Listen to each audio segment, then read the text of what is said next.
नमस्कार दर्शक मित्रों, एस्ट्रो साइंस चैनल में मैं आचार्य दुर्गा प्रसाद शास्त्री आप सभी का स्वागत करता हूं। और इस चैनल में हम विविध प्रकार के वीडियो बनाते हैं। विशेष तौर पर राशिफल का वीडियो तो जरूर रहता है। दैनिक राशिफल के साथ साथ हम विशिष्ट वीडियो भी बनाते हैं जिनमें आपकी समस्याएं बताई जाती हैं। और इसके अतिरिक्त आपको जो समस्याएं हों, आप अपनी समस्याओं को हमारे नीचे दिए गए फ़ोन नंबर पर ज़रूर से भेज सकते हैं अथवा तो रूबरू कॉन्टैक्ट के द्वारा अपनी कुंडली का विश्लेषण करवा सकते हैं। मित्रों, चैनल को अगर सब्सक्राइब नहीं किया तो ज़रूर कर दीजिए और वीडियो को पूरा देखिए। अगर अच्छा लगता है तो उसे लाइक करना बिल्कुल न भूलिए और उसे शेयर भी करिए और अपनी कमेंट हमें ज़रूर भेजिए। तो हम समय को बिगाड़े बिना चालू कर शुरू करते हैं आज का पंचांग और इसके बाद देखेंगे राशिफल।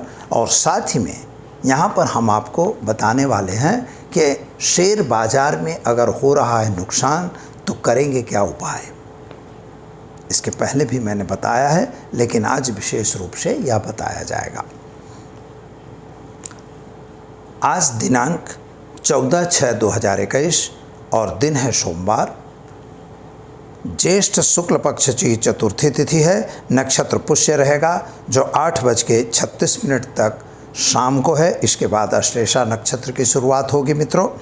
और योग ध्रुव रहेगा 9:25 तक सुबह और इसके बाद व्याघात योग की शुरुआत होगी। राशि जो है कर्क रहेगी और राहु काल का पीरियड जो है सुबह 7:07 से 8:51 तक रहेगा। राहु काल में कोई शुभ कार्य नहीं किए जाते, इसलिए राहु काल में आपको भी शुभ कार्यों से बचना चाहिए। मित्रों, कर्क राशि यानी ड और ह अक्षरों पे आज के जो जातक होंगे उनका नामकरण रखा जाएगा। जो जातक आज जन्म ले रहे हैं अथवा जिनका आज जन्मदिन है उन सभी जातकों को हमारे एस्ट्रो साइंस चैनल के परिवार की तरफ से खूब खूब हार्दिक बधाई। आपको जन्मदिन की मुबारकबाद और साथ ही में ऐश्वर्यमय लाइफ, स्वस्थ लाइफ आप जीते रहें, यही भगवान शिव से हमारी प्रार्थना। तो पहले हम भगवान शिव का स्मरण करेंगे। ओम त्र्यंबकं यजामहे सुगंधिं पुष्टिवर्धनम् उर्वारुकमिव बंधनान् मृत्योर्मोक्षीयमामृतात्। भगवान शिव के चरणों में वंदन कर और शुरू करेंगे हम आज का राशिफल। राशिफल यानी कि मेष राशि का कैसा रहेगा आज का दिन। तो मेष राशि वाले जातकों के लिए समय तो सामान्य अच्छा दिखाई देता है, लेकिन शनि चंद्र का विषयोग बनने के कारण आपके समय में आपकी जो स्थिति है थोड़ी सी विचलित होती हुई दिखाई देती है। चिंता आपको आज ग्रसित रहेगी, यानी आप चिंताग्रस्त हो सकते हैं। माता के स्वास्थ्य को लेकर थोड़ी सी परेशानी का सामना करना पड़ेगा। आर्थिक तौर से समय अच्छा है, लेकिन घरेलू वाद विवाद रुक नहीं सकता है। विद्यार्थियों के लिए समय सुंदर और अच्छा है, लेकिन अगर आप कोई बड़ा काम करना चाहते हैं तो ज़रा उस कार्य से आपको थोड़ा सा सावधान रहना जरूरी है। व्यापारियों के लिए भी समय सामान्य है। नौकरी वगैरह में सफलता अवश्य मिलेगी। क्या करना होगा, तो आज आप ओम हौम जुम सह मंत्र का प्रयोग करिए, आपका समय अच्छा रहेगा। वृषभ राशि वाले जातकों की बात करते हैं तो आज आपके लिए भाग्य में जो कुछ आपने सोचा था शायद वह प्राप्त नहीं हो रहा है अथवा उसमें विलंब हो रहा है, लेकिन यात्रा प्रवास के योग बन रहे हैं और व्यापार में नई योजना जरूर बन रही है। शुरुआत शायद लेट हो सकती है लेकिन बनेगी। शादी संबंध की कुछ बातें रुकी हुई थी, वे बातें परिपूर्ण हो जाएंगी। संतान को लेकर जो परेशानी चल रही थी वह परेशानी भी यथावत रहेगी, ऐसा दिखाई दे रहा है। लेकिन अगर आपका कहीं पैसा फंसा हुआ था वह पैसा वापस आ रहा है। और विद्यार्थियों के लिए बहुत अच्छा समय है। विदेश गमन वगैरह के कार्यों में आपको सफलता मिलेगी। एक गरीब को भोजन कराकर दिन की शुरुआत करना आपके लिए बेहतर रहेगा। तो मिथुन राशि की बात करते हैं। मिथुन राशि वाले जातकों के लिए समय सामान्य अच्छा है। सोर्स ऑफ इनकम भी अच्छी दिखाई दे रही है। जो कुछ नया योजना उनके मन में थी वह भी परिपूर्ण हो रही है। स्वास्थ्य संबंधी थोड़ी परेशानी का सामना उनको ज़रूर करना पड़ेगा। और अगर शादी संबंध की बातें हैं तो वहाँ पर थोड़ा सा खटराग बनता हुआ दिखाई देता है। पति पत्नी के बीच में भी थोड़ा सा मतभेद होगा। अगर व्यापार है और साझेदारी में व्यापार चल रहा है तो वहाँ भी थोड़ा सा परेशानी का सामना आपको करना पड़ सकता है। मित्रों, एक बात ध्यान यह रखना है कि किसी के कहे कहावे में आके किसी गलत काम में नहीं जुड़ना है। संतान को लेकर परेशानी थी, वह परेशानी भी राहत में आ रही है, यानी अच्छा हो रहा है। साथ ही में विद्यार्थियों के लिए यह समय उत्तम जरूर है। क्या करना होगा तो गाय को घास खिलाकर दिन की शुरुआत करें, आपका दिन बेहतर और सुंदर रहेगा। चलिए अब हम देखते हैं कर्क राशि। कर्क राशि वाले जातकों की बात करते हैं तो आपके लिए थोड़ा सा मन विचलित और चिंतित जरूर दिखाई देता है। पति पत्नी के साथ थोड़ा मतमतांतर भी दिखाई दे रहा है। जो नया कार्य विचारे थे वो कार्यों में सफलता नहीं मिलती हुई दिखाई देती। जो लोग आपके साथ जुड़े हुए थे उनको तो लाभ मिल रहा है, लेकिन आप कहीं गलत कामों में जुड़ते हुए चले जा रहे हो। अतः अपने आप को संभालने की ज़रूरत है कि आप किसी गलत कार्य में न जुड़ जाएं, क्योंकि अगर ऐसा करेंगे तो कहीं न कहीं नुकसान होगा। संतान को लेकर जो परेशानी थी उसमें राहत मिल रही है। सोर्स ऑफ इनकम भी बढ़ती हुई नज़र आ रही है। लोगों की मुलाकातें आपको फ़ायदे देती हुई दिखाई देती हैं। विद्यार्थियों के लिए समय सुंदर और अच्छा अवश्य है। क्या करना होगा तो आज आप चावल का दान देकर गरीब को और दिन की शुरुआत करेंगे, अच्छा दिन आपका रहेगा। सिंह राशि वाले जातकों की बात करते हैं तो आपके लिए खर्च का प्रमाण बढ़ रहा है, गलत खर्चे हो रहे हैं। पैसों का लेन देन से ज़रा सावधान रहने की आपको ज़रूरत दिखाई देती है। अगर कहीं न कहीं आपके घरेलू वाद विवाद भी हो सकते हैं, भाई भाई के बीच में भी थोड़ी तकरार हो सकती है। ज़मीन मकान संबंधी कुछ प्रश्न आपके हैं, वे अभी ज़्यादा बिगड़ न जाएं, यह ध्यान आपको रखने की ज़रूरत है। विद्यार्थियों के लिए समय सुंदर और अच्छा है। अगर नौकरी कर रहे हैं तो वहाँ भी आपको प्रमोशन वगैरह अथवा तो ट्रांसफ़र वगैरह के चांस दिखाई देते हैं। बने वहाँ तक अभी नौकरी छोड़ने का समय बिल्कुल नहीं है, अतः सावधान जरूर रहिएगा। विद्यार्थियों के लिए एकदम सुंदर समय है। आप अपने कैरियर को आगे बढ़ाने में आगे डेवलप कर सकते हैं और आप आगे जा सकते हैं। क्या करना होगा तो आज गाय को घास खिलाकर दिन की शुरुआत करेंगे, अच्छा दिन आपका रहेगा। कन्या राशि वाले जातकों की बात करें तो आपके लिए समय तो सुंदर और अच्छा जरूर दिखाई दे रहा है। यात्रा प्रवास का योग भी बन रहा है।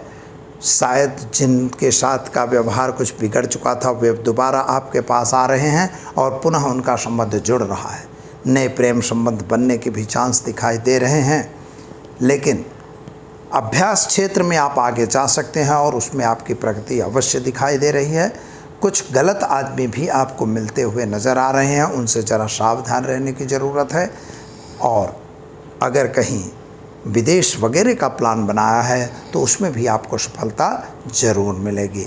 मित्रों का साथ सहकार तो ज़रूर मिल रहा है। नया कार्य में आप ज़रूर जल्दबाजी न करें, यह ज़रूरी है।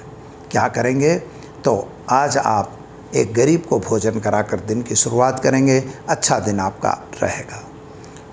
तुला राशि वाले जातकों की बात करते हैं तो आपके लिए समय तो सामान्य अच्छा दिखाई दे रहा है। कामकाज भी ठीक दिखाई देता है।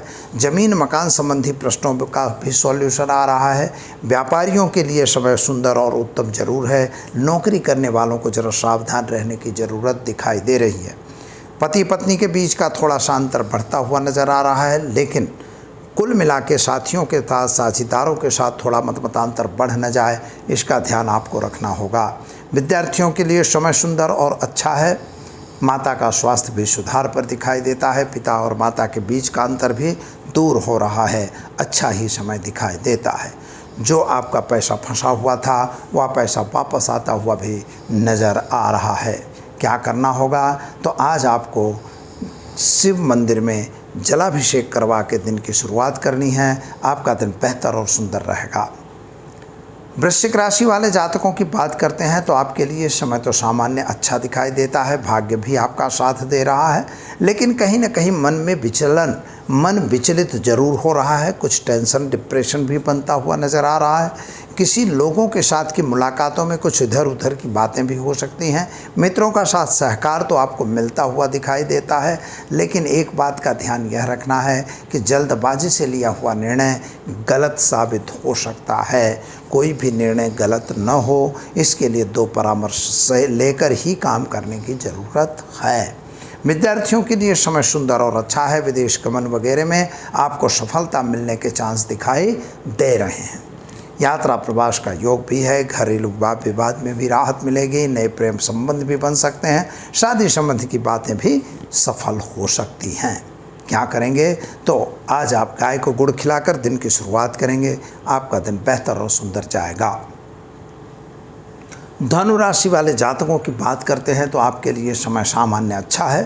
कामकाज भी ठीक दिखाई देता है। विद्यार्थियों के लिए भी समय अच्छा है। शादी संबंध की बातों में भी सफलता मिलेगी। पति पत्नी के बीच का जो अंतर घटा हुआ था, सुधरा नहीं था यानी बिगड़ा हुआ था, उसमें राहत मिल जाएगी। माता का स्वास्थ्य भी सुधार पर चल रहा है, यानी कुल मिला के ठीक ही समय दिखाई देता है। गलत पैसों की लेन देन से दूर रहना है और गलत योजनाएं बनाने की ज़रूरत नहीं है। क्या करना होगा? तो गाय को चने की दाल खिलाकर दिन की शुरुआत करिए। आपका दिन सुंदर और अच्छा रहेगा।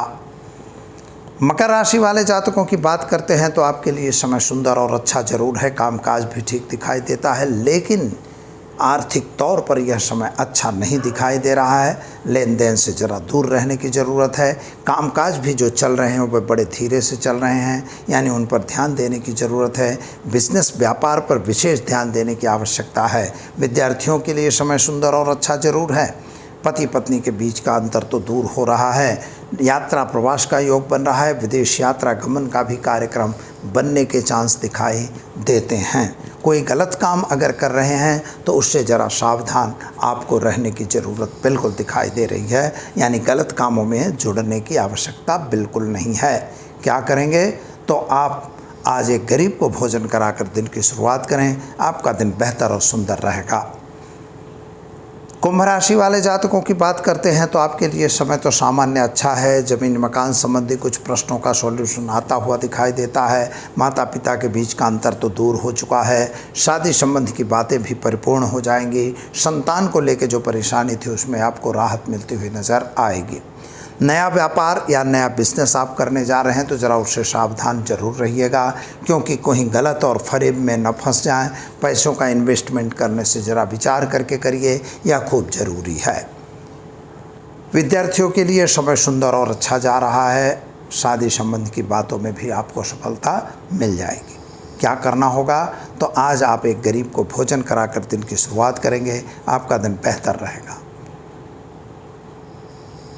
मीन राशि वाले जातकों की बात करते हैं तो आपके लिए समय सुंदर और अच्छा जरूर है। कामकाज भी ठीक दिखाई दे रहा है। यात्रा प्रवास का योग भी चल रहा है। सोर्स ऑफ इनकम थोड़ी घटती हुई नज़र आ रही है। थोड़ा आर्थिक तौर पर समय अच्छा नहीं है। संतान के साथ मतांतर होने के चांस दिखाई देते हैं। विदेश गमन वगैरह के चांस अच्छे हैं, यानी विदेश से कुछ फ़ायदा मिलता हुआ नज़र आता है। ज़मीन मकान के कुछ प्रश्न जो थे उनका कोई सॉल्यूशन अभी भी नहीं दिखाई दे रहा है। माता पिता के बीच का अंतर तो दूर हो चुका है। पति पत्नी के बीच का अंतर भी ठीक है। शादी संबंध की बातें ज़रूर होंगी और विद्यार्थियों के लिए समय सुंदर है। क्या करना होगा? तो गाय को चने की दाल गुड़ और रोटी खिलाकर दिन की शुरुआत करिए। आपके लिए दिन बेहतर और सुंदर रहेगा। तो मित्रों, यह तो रही 12 राशियों का राशिफल। और विशेषतः शेयर बाज़ार में अगर हो रहा है नुकसान तो क्या करेंगे उपाय? शेयर बाज़ार को देखकर लोगों को, जैसा हम जानते हैं, आप भी जानते हैं कि बाज़ार में जल्दी से जल्दी पैसा बनता है। लोगों को काम न करना पड़े और काम बिना पैसा जल्दी मिल जाए। थोड़ा सा इधर उधर कर लें और हमें पैसा मिल जाए, यह ज़रूरी है। ठीक है, शेयर बाज़ार में अगर आप इन्वेस्ट करते हैं तो कोई गलत नहीं है, क्योंकि बाज़ार में इन्वेस्ट करना आपके लिए, आपके पास पैसा है, आप ज़रूर इन्वेस्ट करिए। चाहे आप गोल्ड में इन्वेस्ट करिए, चाहे सिल्वर में करिए, चाहे प्लेटिनियम में करिए, चाहे जहाँ करिए, तो आप शेयर बाज़ार में करते हैं। शेयर बाज़ार में क्या होता है? कंपनियों के शेयर होते हैं, अलग अलग कंपनियां होती हैं। कंपनियों के शेयर का भाव खरीदने पर बढ़ता है और बेचने पर घटता है। जब बाज़ार में माल बिकने लगेगा तो आप समझिए घटेगा, जब बाज़ार में माल ख़रीदा जाएगा तो बाज़ार बढ़ेगा। ये सिंपल एक नियम है। अब यहाँ ये स्थिति ये बन जाती है कि हमने जो देखा है और लोगों के फ़ोन आए हैं, कई एक फ़ोन आए हैं, अभी तो बाज़ार हम देख रहे हैं कि हाई लेवल पर चल रहा है। अब ये टॉप पर चला हुआ बाज़ार में भी लोग नुकसान कर रहे हैं, तो ऐसा क्यों? अगर बाज़ार में नफ़ा ही है तो नुकसान क्यों? यह बहुत सूक्ष्म बात है मित्रों, जानना ज़रूरी है। क्योंकि सूक्ष्म इसलिए है कि यह क्या होता है कि जो कंपनी में आप इन्वेस्ट करने गए, अगर आपकी कुंडली में शेयर बाज़ार नफ़ा नहीं दे रहा है तो आपको नफ़ा नहीं मिलेगा। और इसके लिए आपका लग्न लग्नेश, पंचम पंचमेश और सिक्स्थ हाउस जिम्मेदार होते हैं। कर्म कर्मेश भी जिम्मेदार होता है, लेकिन उतना ज़्यादा नहीं। पर यहाँ पर जिसकी बात मैं किया वो ग्रह जरूर जवाबदार है। अगर पंचम भाव तो बुद्धि का भाव है और आपके मतलब मन में जो विचार आते हैं, तो पंचम भाव से आप फाइनल कर सकते हैं। उसका इन्वेस्टमेंट में कोई छोटा सा इन्वेस्टमेंट किया और बड़ा नफ़ा मिला, तो वह एकाएक इनकम वाला भाग भी पंचम भाव से जाना जाता है। दूसरा भाव आपका बैंक बैलेंस कहा जाता है। चौथा भाव ज़मीन मकान से लेना देना है। पंचम भाव एकाएक इनकम का है। सप्तम भाव दैनिक इनकम का है। और आपका जो अष्टम भाव है वो बाप दादाओं की मिल्कत का है, जिससे आपको बारसाई मिलेगी या नहीं। और 10वां भाव जो है वह आपके कर्म का है। लेकिन एकादश भाव source of income, how can you earn money, आप कहाँ से पैसा कमाओगे, इसका है। अब यहाँ पर से हम ये देखेंगे विशेष रूप से कि जैसे मान लीजिए कि आप शेयर बाज़ार में इन्वेस्ट करते हैं, लेकिन पंचम भाव अगर दूषित होता है, जैसे वह कुरु ग्रहों से दृष्ट है, कुरु ग्रह वहाँ बैठे हुए हैं, सट्टे वाले ग्रह होते हैं, वो ग्रह अगर वो आपको मदद करते हैं तो आप ज़रूर बाज़ार में पैसा कमा सकते हैं। लेकिन ऐसा नहीं बनता। जैसे सपोज वहाँ पे राहु बैठा हुआ है, 3 नंबर का राहु है, और वह 3 नंबर का राहु आपको शेयर बाज़ार में ले जा सकता है। लेकिन वहाँ पर अगर 3 नंबर है और गुरु महाराज बैठे हैं तो आप शेयर बाज़ार में नहीं जा सकते हैं, और जाएंगे तो वहाँ नुकसान का सामना आपको करना, क्योंकि वहाँ पर बैठा हुआ ग्रह जो है वो सट्टा कराने वाला नहीं है। चंद्रमा है तो आपके मन को विचलित करेगा, बारंबार अभी 2 रुपये नुकसान हुआ, कोई बात नहीं, दोबारा लगा लें, ठीक होगा। ऐसा करते करते धीरे धीरे साफ हो जाते हैं। तो यह हमें नहीं करना है। अपनी कुंडली का आप बिल्कुल व्यवस्थित विश्लेषण करवाइए। वास्तविक रूप से इसमें फ़ायदा है या नहीं, आप चेक कर लिए। कौन सी कंपनी में फ़ायदा है, क्योंकि आप किस कंपनी में इन्वेस्ट करेंगे, जिस कंपनी में आप करेंगे वह कंपनी आपको देगी पैसा या नहीं देगी, इसकी भी गणित है, उसकी भी लेन देन है। अगर कंपनी का लेन देन आपसे है तो ज़रूर आपको नफ़ा मिलेगा। अगर लेन देन नहीं है तो वह आपका पैसा डुबा देगी। आप जब माल खरीदोगे वह बढ़ने लग जाएगी, घटने लगेगी, और जब माल बेचोगे तो बढ़ने लगेगी। अब मैं अफसोस होगा, यार मैंने बेच दिया, गलत कर दिया। लेकिन ये सब बातों का कोई मतलब नहीं रहता है मित्रों। अपने जन्म पत्रिका का व्यवस्थित विश्लेषण करवाइए, विश्लेषण करवा के उसमें इन्वेस्ट करिए। अगर योग्य है तो करिए, अन्यथा उससे दूर रहना ही उचित होता है। अब अगर बार बार आपका नुकसान होता जा रहा है, तो नुकसान हो रहा है, कर्ज बढ़ता जा रहा है, तो कर्ज मुक्ति का एक उपाय करना चाहिए। कर्ज मुक्ति के लिए सिंपल सा उपाय है, मंगल का मंत्र है, ओम धरणी गर्भ संभूतम विद्युत कांतेशम प्रभम कुमारम शक्तिहस्तं च मंगलम प्रणमाम्यहम। यह मंत्र मंगल का है। और मंगल के मंत्र में एक ऋण मोचन मंगल स्तोत्र आता है मित्रों। वह ऋण मोचन मंगल स्तोत्र का नियमित रूप से आप पाठ करिए, तो इससे जो अगर कर्ज में है तो धीरे धीरे कर्ज से आप मुक्त हो जाएंगे। तो और बाज़ार में नफ़ा मिलने लगेगा। ओम ह्रीम श्रीम नमः, मैंने पहले भी बताया है। इस मंत्र का प्रयोग आप ज़रूर करिए। 11 माला नियमित करेंगे, आपको सफलता ज़रूर मिलेगी। तो मित्रों, अगर कोई समस्या है तो अगर कुंडली का विश्लेषण करवाना चाहते हैं तो नीचे दिए गए नंबर पर आप ज़रूर संपर्क करिए, और साथ ही में वीडियो को शेयर ज़रूर करिए, और चैनल को सब्सक्राइब करना बिल्कुल न भूलिए। धन्यवाद, नमस्कार।